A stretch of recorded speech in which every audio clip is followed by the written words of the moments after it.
Usually when we crack open a historical source on this show, we're looking for a new angle on something we already know. Maybe, a different perspective on the Industrial Revolution or a forgotten battle.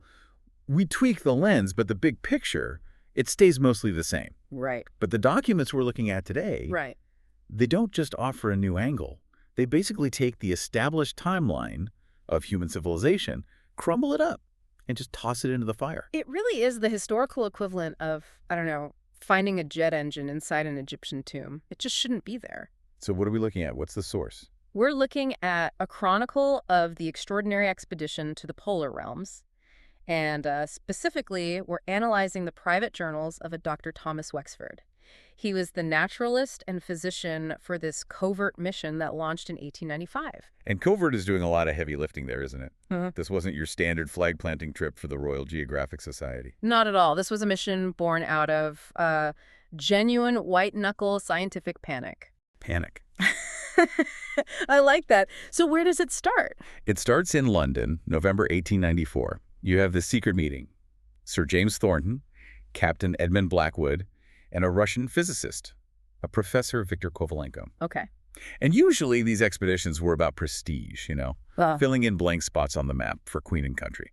But Kovalenko, he didn't care about maps. He was looking at data that just shouldn't exist. This is the part that hooked me, the North Magnetic Pole. I mean, we all know it drifts. That's normal. Right. But Kovalenko's data showed it wasn't just drifting, it was surging. Surging. The magnetic readings were coming in at 25% stronger than the theoretical limits.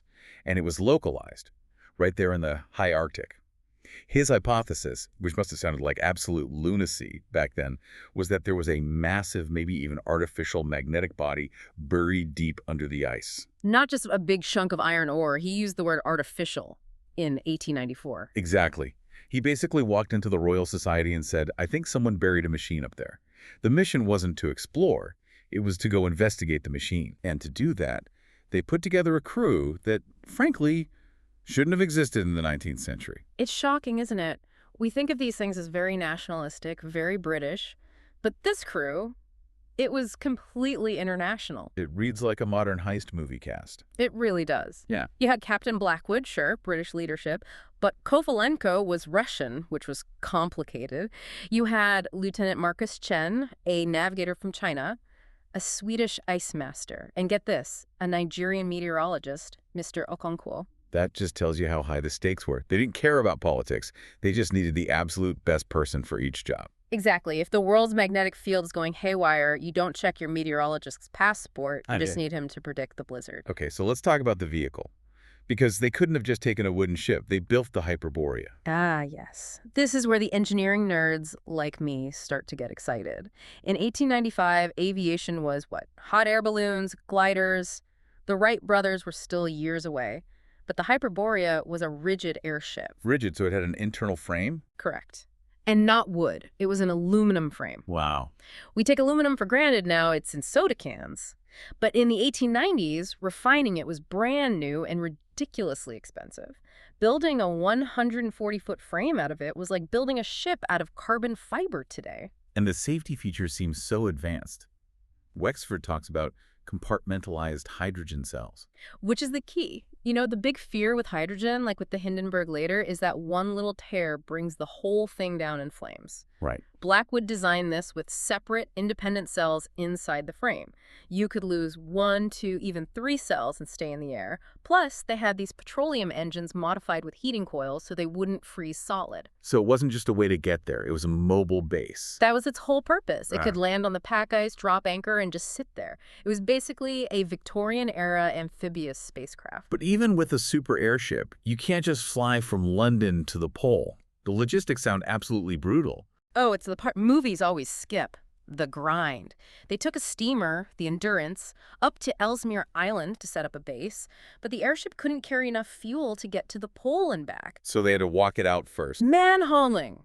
For weeks, the entire crew, these brilliant scientists included, had to strap into harnesses and drag sledges of aviation fuel across the ice. Just to build little fuel caches. Every 20 miles, they were building a highway in the sky, one sledgeful at a time. Can you imagine being Kovalenko, a top physicist, just dragging hundreds of pounds of fuel in the freezing cold?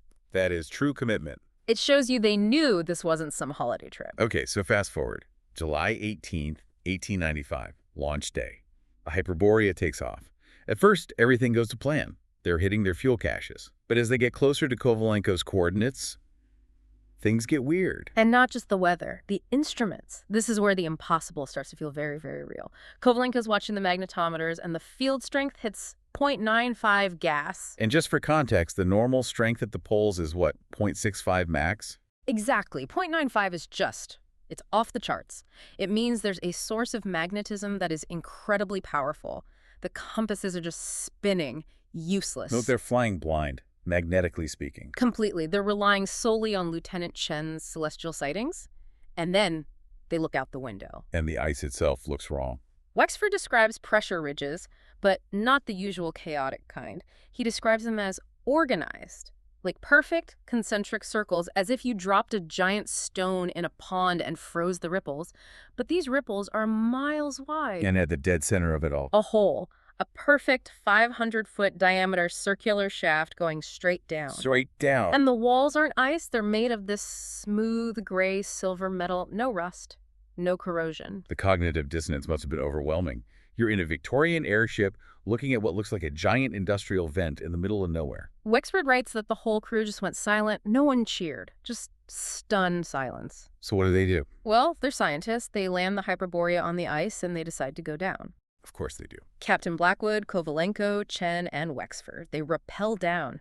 And as they descend, they start to feel something. It's not just cold, is it? No, it's what Wexford calls the nexus point effect. A tingling in their hands and feet. Their hair stands on end. And they all notice a sharp metallic taste in their mouths. Ozone. They're literally tasting the power of this magnetic field. That's it. And when they finally hit the bottom, 340 feet down, they find themselves in a massive chamber. A dome lined with that same metal. And in the center, A machine. a 30-foot column just humming with power, a low-frequency vibration they can feel in their bones. Kovalenko knows immediately it's a dynamo, it's active, it's the source of the field. But it's not abandoned. No. And this is the real shock.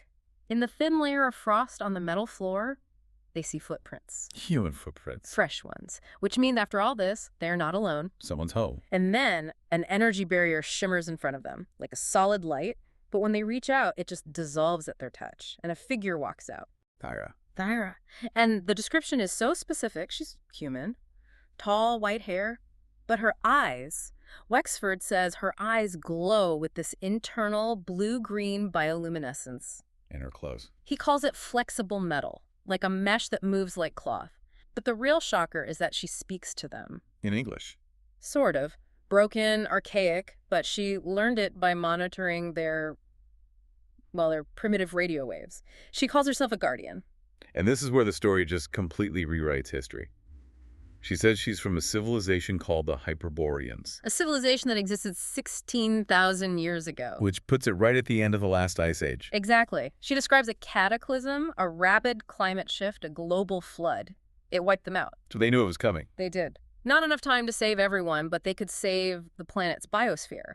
So they built 7 of these nexus points around the world. So what's the point of the machine? Why build a giant magnet? It's a planetary shield generator. Thyra explains the cataclysm weakened the Earth's natural magnetic field. Without these machines boosting it, solar radiation would have stripped the atmosphere away.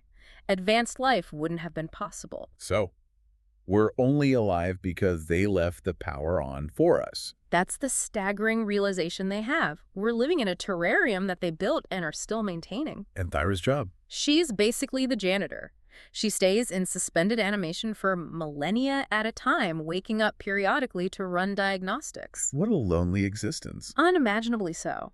But she isn't hostile. She's been watching us. She takes them deeper into what she calls the sleeper's hall. And it's filled with glass coffins. Thousands of them. Her people, preserved, waiting. Waiting for what? For the world to be ready, I suppose. And she seems to think that this crew, this international group of scientists working together, is a sign that humanity is finally getting there. So she offers them a knowledge transfer. Right. But she's smart. She's not just going to hand over blueprints for weapons. That would end badly. Very badly. No, she offers to teach them. The basics. Physics, medicine, material science. To nudge them forward without, giving them a loaded gun. The technology is just staggering. The whole place is lit by these chemiluminescent crystals. The machine itself is putting out 50 megawatts. 50 megawatts. In 1895. The first major power plant at Niagara Falls had just opened. This one machine in the ice was generating more power than most countries had, and it was drawing it straight from the Earth's magnetic field. So their minds are completely blown. But now they have a problem. They have to go back and convince everyone this is real. And how do you do that, gentlemen? We found a 16,000-year-old woman in a hole who controls the poles. They'd be put in an asylum. Right. So they go back to base camp, resupply, and they make a second trip. This time, they bring proof, a geologist, Dr. Volkov, and a photographer, Mr. Whitfield. They need cold, hard evidence. And Volkov finds the smoking gun.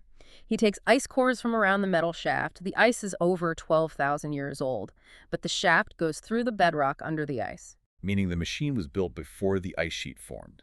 Irrefutable proof of its age. And Whitfield, despite all the electromagnetic interference, he gets photos.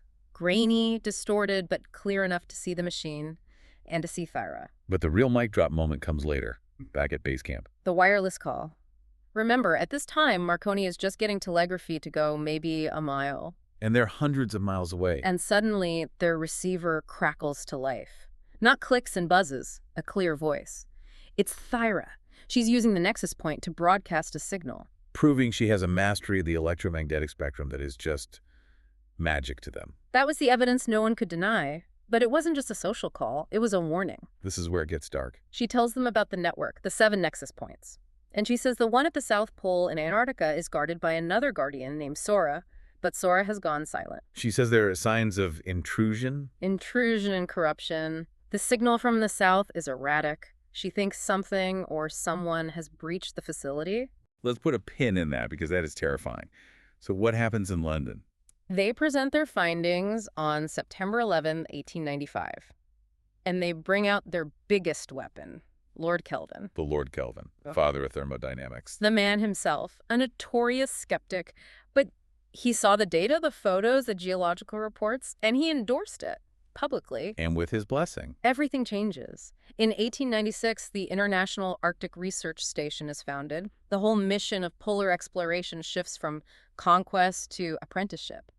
Victorian scientists start going north, not to plant a flag, but to go to school. It just completely changes how we see ourselves, doesn't it? We think history is the straight line upwards from caves to us, that we're the peak. And this says no, we're version 2.0, and we're living on the life support system built by version 1.0, which was, in many ways, far superior. It's a lesson in humility. And a reminder that if it happened to them, it can happen to us. And the only reason we're here at all is because they left the lights on. It redefines our place in the world. We're not owners, we're caretakers in training. Which brings us back to that warning. The South Pole. It's the loose thread, isn't it? The one that keeps you up at night. If the North Pole holds this benevolent guardian, this teacher, what's waiting at the South Pole? The word she used was corrupted. What does that even mean?